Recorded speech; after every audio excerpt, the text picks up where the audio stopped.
YS Jaganmohan రెడ్డికి వస్తున్న ఆదరణను చూసి ఓర్వలేక కూటమి ప్రభుత్వం జగన్మోహన్ రెడ్డిని ఇబ్బందులు పెడుతుందని జిల్లా వైసీపీ అధ్యక్షులు దర్శి శాసనసభ్యులు బుచ్చేపల్లి శివప్రసాద్ రెడ్డి అన్నారు.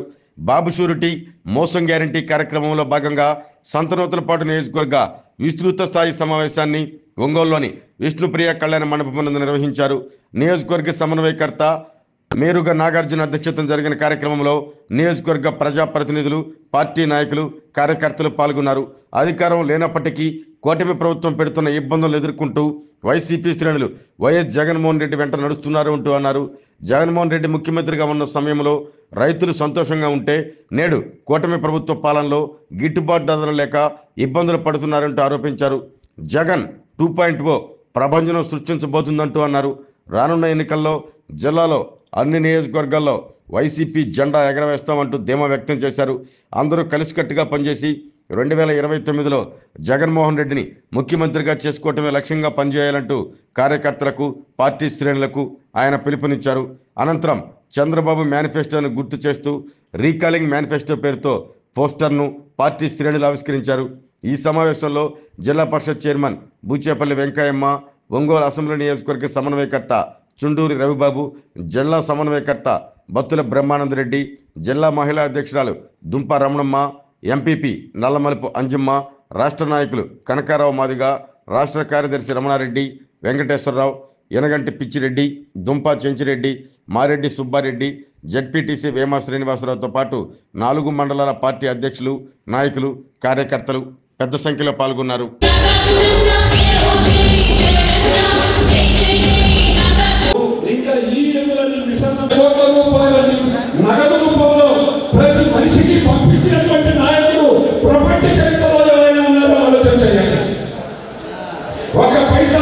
పొరపాటు చేశాం కాబట్టి ఇలాంటి మోసకారి చంద్రబాబు వచ్చాడు తప్ప, లేకపోతే ఈ రాష్ట్రంలో వైఎస్ జగన్మోహన్ రెడ్డి గారి యొక్క దరి దాపుకు కూడా వచ్చేటటువంటి అర్హత లేదనేటటువంటిది వాస్తవం.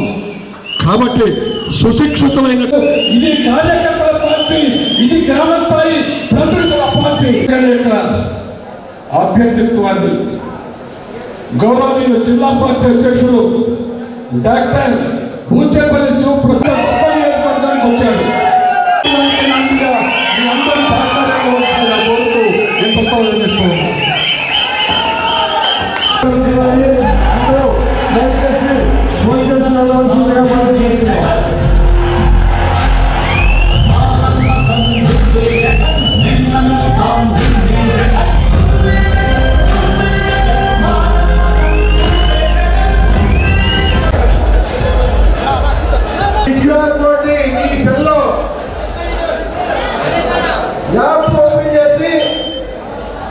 దీన్ని ఫిక్స్ చేసుకుంటే తర్వాత జగన్ ముఖ్యమంత్రిగా ఉన్నప్పుడు మనం ఏ కార్యక్రమాలు చేసింది, ప్రభుత్వంలో ఇదివరకు అధికారంలో ఉన్నప్పుడు ఈ నియోజకవర్గంలో కార్యకర్తలకు, నాయకులకు చిన్న చిన్న అవాంతరాలు కూడా జరిగి ఉన్నాయి. కార్యకర్తలు కూడా పోలీస్ స్టేషన్ దగ్గరికి వెళ్ళే పరిస్థితులు ఉన్నాయి. వాటన్నిటినీ ఇక నుంచి ఎక్కడ చిన్న తప్పిదం కూడా జరగకుండా మన ప్రీతం నాయకులు శివప్రసాద్ రెడ్డి గారి నేతృత్వంలో పూర్తి అండదండగా ఉంటామని తెలియపరుస్తూ ఈ కార్యక్రమాన్ని ఉద్దేశించి జిల్లా అధ్యక్షులు గౌరవనీయులు బూచేపల్లి శివప్రసాద్ రెడ్డి గారిని మాట్లాడుతున్నారు. ఎంత పెద్ద పార్టీకైనా కార్యకర్తల బలం లేదే పార్టీ లేదు. కానీ వైఎస్ఆర్ కాంగ్రెస్ పార్టీలో కార్యకర్తలు ఎలక్షన్ అయిపోయిన తర్వాత టీడీపీ కూటమి వాళ్ళు ఎన్ని కష్టాలు పెడుతున్నప్పటికీ కూడా జగన్మోహన్ గారి మీద ప్రేమతో, పార్టీ మీద కసితో ఇంట్లో ఉన్న జెండాలన్నీ తీసి జెండాల భుజం మీద వేసుకొని జగన్మోహన్ గారిని ముఖ్యమంత్రి చేసుకునేదాకా మా భుజం మీద జెండా దిగదు, జగన్మోహన్ గారిని ముఖ్యమంత్రి చేసుకుంటాము, ఎన్ని కష్టాలైనా పెట్టండి, ఎన్ని కేసులైనా పెట్టాలని చెప్పినా మేము ఎన్నికలకి వెనకాలని చెప్పేసి పార్టీ కోసం, జగన్మోహన్ కోసం అంటపెట్టిన ప్రతి ఒక్క కార్యకర్తకి శిరస్సు వంచి నమస్కారం తెలియజేస్తున్నాడు. అదేవిధంగా నూతన పాటు రాజకీయాలు సుమారు 20 సంవత్సరాలు చూస్తున్నాం. చాలా తక్కువ టైంలో ఈ కాన్స్టిట్యున్సీలో ఎన్ని సమస్యలున్నా, ఎన్ని వర్గాలున్నా, ఎన్ని గ్రూపులున్నా అన్ని గ్రూపుల్ని సుమారు 6 నెలల్లో కలిపి ఏకతాటి మీద నడిపించిన నాయకుడు మా నాగార్జున అని చెప్పేసి మనం తెలియజేస్తున్నా. నాగార్జున దేని డాక్టరేట్ ఇచ్చేది నాకు తెలియదు, కానీ రాజకీయాల్లో మాత్రం ఇంత అనుభవం ఉన్నాడు కాబట్టి నిజంగా డాక్టరేట్ చేయాల్సిన అవసరం ఉంది. ఈ రాష్ట్రంలో జగన్మోహన్ గారితో పాటు కేబినెట్ లో ఉండి దేశంలో ఎక్కడ లేని విధంగా సుమారుగా 100 అడుగుల పైన కాంస్య విగ్రహాన్ని ఏర్పాటు చేసిన ఏకైక మంత్రివర్యులు మన మేరు నాగార్జున అని చెప్పేసి తెలియజేస్తున్నాం. అదేవిధంగా ఈ రాష్ట్రంలో జగన్మోహన్ గారు బయటకు వస్తే ఒక సంచలనం, జగన్మోహన్ గారు బయటకు వస్తే ఒక సునామీ లాగా జనాలు వస్తున్నారని చెప్పేసి టీడీపీ వాళ్ళు, కూటమి వాళ్ళు భయం, మొలుగు, ఉత్సాహ, అందుకనే జగన్మోహన్ గారిని బయటికి రాకూడదని చెప్పేసి నిర్బంధించాలని చెప్పేసి కేసులు పెడుతున్నారు. మొన్న ప్రకాశం జిల్లాలో పొగాకు రైతుల కోసం, అండగా ఉండడం కోసం వచ్చినప్పుడు ప్రతి కాన్స్టిట్యూన్సీ నుంచి వేలాదిగా వచ్చి మా రైతుల కోసం మా జగన్మోహన్ గారు వస్తున్నారని చెప్పేసి వచ్చినప్పుడు సుమారుగా 1,00,000 జనాభా వచ్చి మేము మా జగన్మోహన్ గారి కోసం అండగా ఉంటామని చెప్పిన ప్రతి ఒక్క కార్యకర్త కూడా నమస్కారం. ఈ రాష్ట్రంలో జగన్మోహన్ గారు ముఖ్యమంత్రిగా ఉన్నప్పుడు రైతులకు ఏ కష్టం లేకుండా రైతులు సంతోషంగా ఉండి రైతులు లక్షాధికారులుగా ఉన్నారు. జగన్మోహన్ గారి పరిపాలనలో రైతులందరూ చెక్కులు అమ్ముకొని రైతులంతా కలిసిమెలిసి ఆ వచ్చే డబ్బులతో బిర్యానీ తినే పరిస్థితి వచ్చింది. ఈ ప్రభుత్వంలో ఇంట్లో సర్దిపొడి తిని మళ్ళా ఇంటికి వచ్చి సర్దిపొడి తినాల్సిన పరిస్థితి వచ్చిందంటే చంద్రబాబు నాయుడు గారి పరిపాలన ఎలా ఉందో జగన్మోహన్ గారి పరిపాలన ఎలా ఉందని చెప్పి మీరు అందరూ గమనించాల్సిన అవసరం ఉంది. చంద్రబాబు నాయుడు గారు ఎలక్షన్ ముందు బాబు షూటీ భవిష్యత్ గ్యారెంటీ అని చెప్పేసి కలబోలు మాటలు చెప్పి ఎలక్షన్ అయిన తర్వాత నేరుగా అసెంబ్లీలో ఈ సూపర్ 6 చేయలేదని చెప్పి నిస్సిగ్గుగా బయటపడి చెప్పిన ఏకైక ముఖ్యమంత్రి రాష్ట్రంలో చంద్రబాబు నాయుడు గారు అని చెప్పి సభలో తెలియజేస్తున్నా. ఎలక్షన్ ముందు టీడీపీ కార్యకర్తలందరూ చొక్కాలు దించుకున్నారు, లుంగీలు దించుకున్నారు. చంద్రబాబు ముఖ్యమంత్రి అవ్వాలి, చంద్రబాబు ముఖ్యమంత్రి అయిన తర్వాత ఆయన చేసే వెన్నుపోట్లు, మోసాలు చూసి వాళ్ళే భరాయించలేక తిరిగి చొక్కాలు గుట్లు కొట్టుకుంటారు. అంతకుముందు సూట్ కేసులు చేసి ఎమ్మెల్యేలు గెలిపించాలని చెప్పినారు. ఇప్పుడు కార్యకర్తలు పట్టించుకోపోయేకి నేను ఒకటే చెప్తున్నా, ఈసారి ఎలక్షన్ లో ఎన్ని కూటములు, ఎన్ని పార్టీలు లేకపోయినా ప్రజలు మొత్తం ఏకమయ్యారు. జగన్మోహన్ గారిని ముఖ్యమంత్రి చేసుకోవాలి 2029లోని అందరూ నడుము బిగించి మళ్ళా మాకు జగన్మోహన్ గారు రావాలి. ఈ రాష్ట్రంలో జగన్మోహన్ గారు వస్తేనే రైతులు బాగుంటారు, మహిళలు బాగుంటారు, బడుగు బలహీన వర్గాలందరూ బాగుంటారని చెప్పేసి నమ్ముతున్నారు. కాబట్టి రాజశేఖర్ గారు ఏ విధంగా పరిపాలన చేశారో జగన్మోహన్ గారు అంతకన్నా ఎక్కువ బాగా పరిపాలన చేశారు. కాబట్టి అమ్మఒడి కానీ, ఇల్లు పథకాలు కానీ, ఇళ్ల స్థలాలు కానీ మహిళలందరినీ గౌరవించిన మహానాయకుడు ఈ రాష్ట్రంలో జగన్మోహన్ గారు తప్ప ఇంకెవరని చెప్పి సభలో తెలియజేస్తున్నా. ఈ రాష్ట్రంలో చంద్రబాబు నాయుడు గారు కూటమి వచ్చిన తర్వాత ప్రతిదీ ఆడవాళ్ళని అడ్డం పెట్టుకుని రాజకీయం చేసి పప్పం గడపాలనుకుంటారు. కానీ మన నాయకుడు మహిళల మీద గౌరవంతో వాళ్ళు 50% నామినేషన్ పోస్టులు కానీ మహిళలందరికీ ఉద్యోగ వస్తువులుగా కల్పించిన మహానాయకుడు వైఎస్ జగన్మోహన్ అని చెప్పి సభలో తెలియజేస్తున్నాం. మీరందరూ గుర్తుపెట్టుకోండి, ఈ రాష్ట్రానికి మంచి వ్యక్తి కావాలి, మాట మీద నిలబడే వ్యక్తి కావాలి, ఒకసారి హామీలు ఇస్తే హామీలు నెరవేర్చే నాయకుడు కావాలి. అటువంటి నాయకుడికి ఇప్పుడు కనబడే నాయకుడు ఈ రాష్ట్రంలో ఒకే ఒక నాయకుడు, ఒకే ఒక నికాస్ రాజకీయం చేసే మొగాడు లాంటి నాయకుడు జగన్మోహన్ గారు తప్ప ఇంకెవరు లేరు. కాబట్టి ఈ రాష్ట్రానికి ఆచార్యులు, ఈ రాష్ట్రానికి అవసరమైన నాయకుడు వైఎస్ జగన్మోహన్ గారు కావాలి. మళ్ళా ఆయన ముఖ్యమంత్రి చూసుకోవాలని చెప్పేసి ప్రతి ఒక్క కార్యకర్త, ప్రతి ఒక్క నాయకుడు మళ్ళా కలిసిమెలిసి పోరాడాల్సిన అవసరం ఉంది. కాబట్టి దయచేసి జగన్మోహన్ కోసం పోరాటం చేయాల్సిన అవసరం ఉందని తెలియజేస్తున్నాం. ఇలా చాలా మంది చెప్తా ఉన్నారు, జగన్మోహన్ గారి పరిపాలనలో కొంతమందికి కార్యకర్తలకు ఇబ్బంది జరిగితే నాయకులకు ఇబ్బంది జరిగినాడు. కానీ జగన్ పరిపాలనలో అమ్మఒడి కానీ, రైతు భరోసా కానీ అన్ని వచ్చి మన కార్యకర్తలందరికీ వచ్చినాయిగా. ఎవరికి అన్యాయం జరగల. కొంతమంది స్టేజ్ మీద ఉన్న వాళ్ళకి న్యాయం జరగలేదు, కానీ వాళ్ళకి పదవులు సర్పంచ్లు, ఎంపీపీలు, జెడ్పీటీసీలు వాళ్ళు కూడా జగన్మోహన్ గారు దైవల్లే అయ్యారని కరోనా వచ్చింది కాబట్టి ఎక్కువ డబ్బులు సహాయం చేయకపోయారు, ఎక్కువ వర్కులు సహాయం చేయకపోయారు. కానీ ఈసారి ఎలక్షన్ లో అయిన తర్వాత జగన్మోహన్ గారు ముఖ్యమంత్రి అయిన జగన్ 2.0లో వైఎస్ఆర్సీపీ కార్యకర్త ఆఫీసులు పోయినా, పోలీస్ స్టేషన్ పోయినా, ఎంఆర్ ఆఫీసు పోయినా వాళ్ళ ఆఫీసులు నిలబడి వాళ్ళకి పనులు చేసుకునే పరిస్థితులు వస్తాయని చెప్పేసి జగన్మోహన్ గారు చెప్పని చెప్పారు. కార్యకర్తలకు నాయకులకు ధైర్యంగా సంవత్సరం సభను తెలియజేస్తున్నారు. అదేవిధంగా ఈ జిల్లాలో ఎంతమంది నాయకులు వచ్చారు పోయారు, పెద్ద నాయకులు వచ్చారు పోయారు. ఒక నాయకులు ఎదుగుతుంటే గోతులు తీసే నాయకులు నా వంతు నా 7 మంది నియోజకవర్గ ఇన్ఛార్జిని గెలిపించుకోవడం కోసం సాయశక్తిగా కృషి చేస్తారని చెప్పేసి వాళ్ళు తెలియజేస్తున్నారు. అదేవిధంగా ఒకటే గుర్తుపెట్టుకోండి 2014లో చంద్రబాబు నాయుడు గారు మోసం చేసి ఎలక్షన్ లో గెలిచాడు. 2024లో మళ్ళా మోసం చేశాడు. మళ్ళా 2029లో మళ్ళా మోసం చేయడానికి రెడీగా ఉన్నాడు. ఇటువంటి మోసపూర్తి నాయకుడిని, దగాకోరు నాయకుడిని మనం నమ్మకూడదని మీరు అందరూ ప్రజల్లో తీసుకోవాల్సిన అవసరం ఉంది. కాబట్టి ఇటువంటి బాబుని నమ్మొద్దు. మనం నమ్ముకోవాల్సిన నాయకుడు మన దైవం జగన్మోహన్ గారు. ఆయన వస్తేనే రాష్ట్రం బాగుపడుతుంది, మనందరం బాగుపడతాం. కాబట్టి దయచేసి జగన్మోహన్ గారిని ముఖ్యమంత్రి చేసినంత వరకు ప్రతి ఒక్క కార్యకర్త నాయకులందరూ కలిసి పార్టీ కోసం కష్టపడాలి.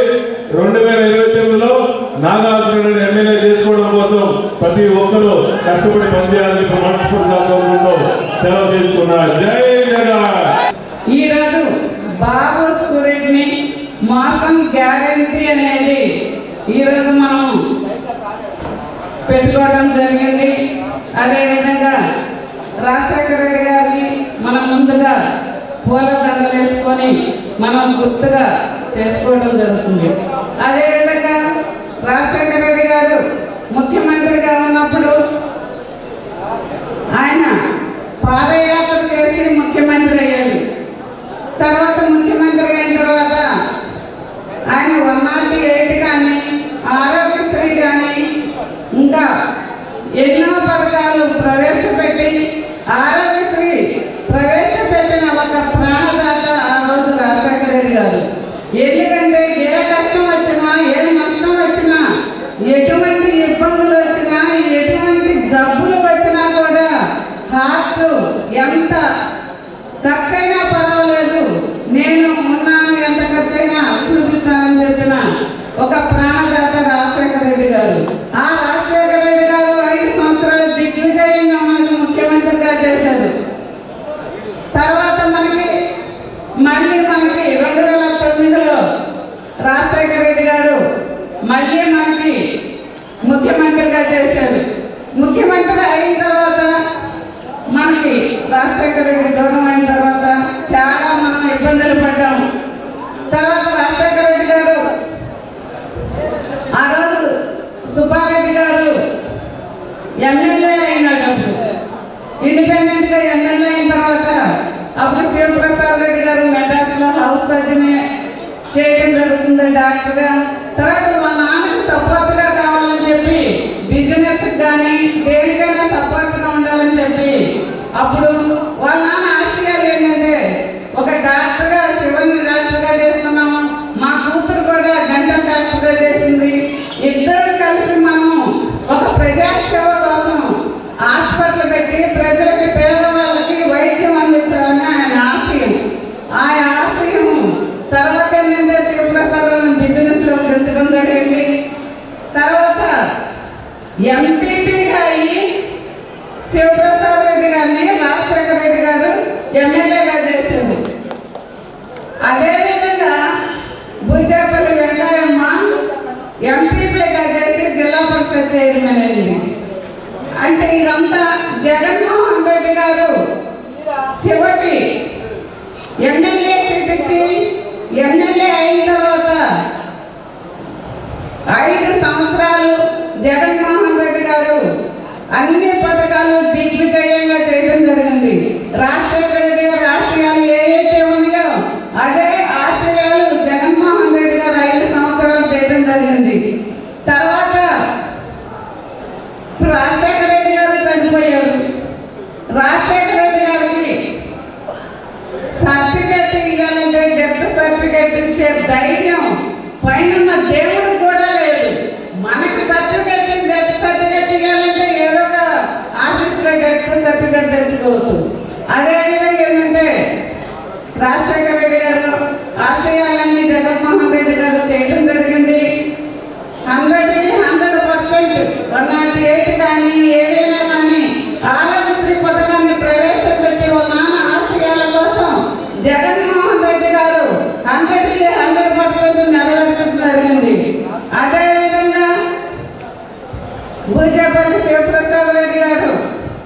2024లో కూడా గెలవటం జరిగింది.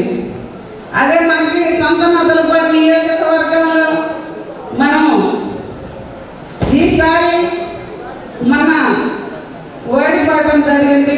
ఈసారి మన నియోజకవర్గంలో దర్శి నియోజకవర్గంలో మన కార్యకర్తలందరూ కలిసిమెలిసి కష్టపడి ఎన్ని కష్టాలు వచ్చినా ఎన్ని నష్టాలు వచ్చినా కూడా ఎవరు తగ్గకుండానే నేను సభాముఖం మీ అందరికీ చెబుతున్నాను. వాళ్ళు ఎంత ఇబ్బంది పెట్టినా కూడా మనల్ని చూశారు కదా, ప్రజల్లో ఎంత ఇబ్బంది పెట్టారు. వాళ్ళే చెప్పులేశారు, టీడీపీ వాళ్ళే రాళ్ళేశారు, వాళ్ళే వేసి కూడా మన మీద కేసులు పెట్టి మన వాళ్ళని జైల్లో పెట్టారు. అయితే ఎంత కష్టమైనా ఎంత నష్టమైనా జైల్లో వేసినా ఎన్నాళ్ళేస్తారో వేసుకొనియండి. ఇంకా మనకు వాళ్ళకు ఉండేది 4 సంవత్సరాలు 3 సంవత్సరాలు అంటేమో 3 సంవత్సరాలు చేసుకునేయండి ఏదైనా. తర్వాత మనం తప్పనిసరిగా 29లో మనకు జగన్మోహన్ రెడ్డి గారిని ముఖ్యమంత్రిగా చేస్తున్నాం. అందరం కలిసి మన ప్రకాశం జిల్లాలో 8 మంది ఎమ్మెల్యేని 8కి గెలిపించుకున్నామని సభాముఖంగా తెలియజేసుకుంటూ ఆరోగ్యమే మహాభాగ్యం అంటారు, కానీ ఆరోగ్యాన్ని నమ్మకంగా కాపాడే స్థానం ఎక్కడ? ఇది ఒంగోలులో మీకు దగ్గరగా మన Venkataramana nursing home private limited. Caring your life 54 ఏళ్ల విశ్వాసంతో ఇది ఒక హాస్పిటల్ కాదు, ఇది ఒక విశ్వాసం. 3 తరాలుగా వేలాది కుటుంబాలను ఆరోగ్యంగా నిలిపిన ఆదరణ. మా నిపుణుల వైద్య బృందం మా దగ్గర అనుభవం కలిగిన బృందంలో అందించే సేవలు neuro surgery, general medicine, diabetes, pulmonologist, general surgery, ophthalmology, urology, orthopaedic, ENT, paediatrics, dental surgery, anaesthesiology, gynaecology, cardiology, emergency మరియు క్రిటికల్ కేర్.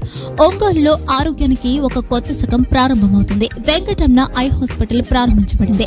కంటి ఆరోగ్యానికి ప్రత్యేక పరిష్కారంగా ప్రభుత్వ ఉద్యోగులు, రిటైర్డ్ ఉద్యోగులు మరియు వారి కుటుంబ సభ్యుల కోసం ఈహెచ్ఎస్ ద్వారా వైద్యం, క్యాష్లెస్ సేవలు, మెడియాసిస్, స్టార్, జీహెచ్పీఎల్, ఆదిత్య బిర్లా, బజాజ్ అలియన్స్ మరియు ఇతర ప్రముఖ హెల్త్ స్కీమ్లు అందుబాటులో ఉన్నాయి.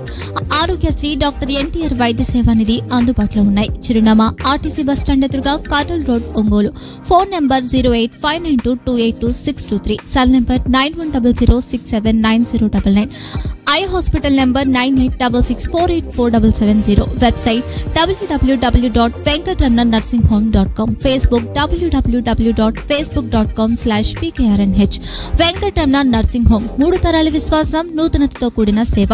మేము కేవలం చికిత్స చేయము, మేము శ్రద్ధ వహిస్తాం, పరిరక్షిస్తాం. సేవ చేయడం మాకు ధ్యేయం.